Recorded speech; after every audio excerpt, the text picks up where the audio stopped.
এই তুমি আমার ব্যাগটা নিয়ে যাচ্ছ কেন অফিসে? আজকে খুব গরম, আজকে বই গরম, এত গরম ওই ব্যাগ নিয়ে যাওয়া যাবে না। আর তাছাড়া কি ল্যাপটপ ফ্যাপটপ নিয়ে যাচ্ছি না, তোমার ব্যাগই নিয়ে যাই।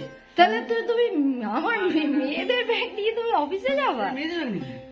না মেয়েদের নয়, এটাকে মেনশন করে দেয়নি, মেয়ে বা ছেলে বলে এটা সবাই ব্যবহার করতে পারবে। মানে আমি যখন দোকান দিয়ে কিনেছিলাম তখন বলেছিলাম এটা ছেলেদের ব্যাগ, তখন দোকানদার আমাকে বলেছিল না এটা ছেলেদের নয়, এটা ছেলে মেয়ে উভয়ই ইউজ করতে পারবে, যখন লজ্জা পেও না। নিয়েছো, আলমারি খুলে বার করেছো, তুমি আমার ব্যাগ নিয়েই যাও। কি অবস্থা, ও গরমের মধ্যে বড় ব্যাগ নেবে বলে আমার ব্যাগ নিয়ে চললো অফিসে। সাবধানে যেও।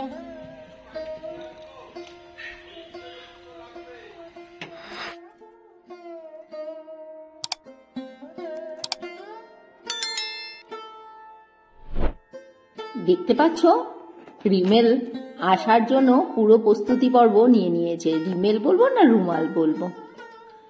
আকাশে মেঘের ঘন ঘটা ভোর সকাল থেকেই শুরু হয়ে গেছে, আর সঙ্গে দিচ্ছে প্রচন্ড ঝোড়ো হাওয়া।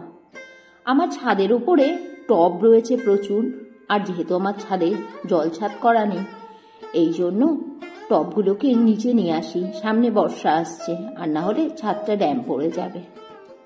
রোজ রোজ দুটো দুটো করে টব নামাই, কেননা ওই দোতলার ছাদ থেকে একদিনে যদি ওই ৮০-৮৫ খানা টব নামাতে বসি তাহলে আমাকে আর দেখতে হবে না।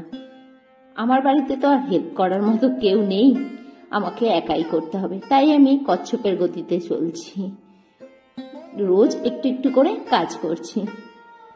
আমফান ঝড়ের কথা মনে আছে তোমাদের? অবশ্যই মনে থাকবে।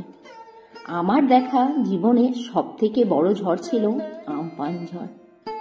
সেদিনও সারাদিন ধরে হচ্ছিল ঝোড়ো হাওয়া, আর মোটামুটি বিকেল থেকেই লেগে পড়েছিল একদম গুছিয়ে নিয়ে ঝড়। আমফান ঝড়ে কিন্তু প্রচুর ক্ষয়ক্ষতি হয়েছিল।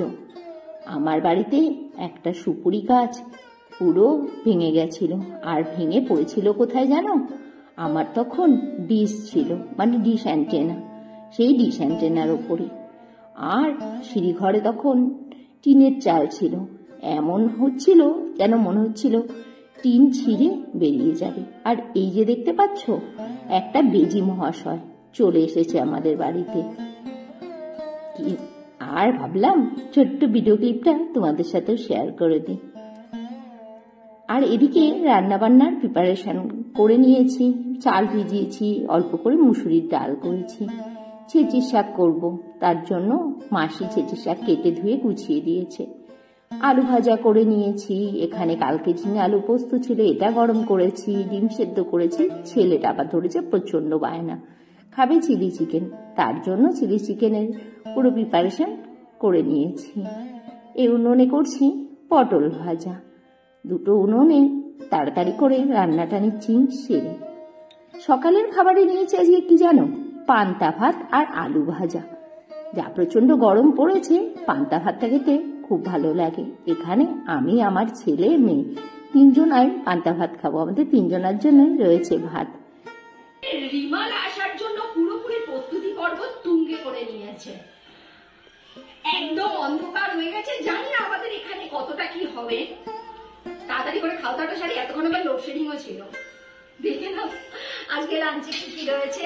এখানে রয়েছে ভাত, চিলি চিকেন, শাক ভাজা, ডাল শুকনো, পটল ভাজা, কালকে রয়েছে একটু আলু ঝিঙে পোস্ত গরম করেছি, ডিম আলু সেদ্ধ, আর এখানে রয়েছে অল্প করে ডাল। চলো লাঞ্চটা সার্ভ করি।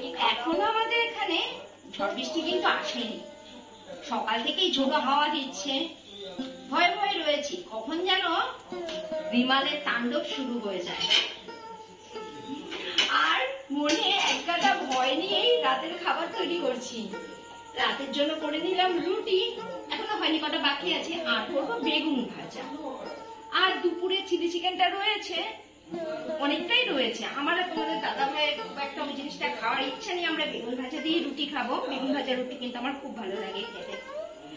আর কেটে নেবো আম, এগিয়ে ডিনারটা করবো। আর দেখি রাতে যদি উড়ে টুড়ে না যাই তাহলে কালকে আবার নতুন ব্লগ শুট করবো। হ্যাঁ।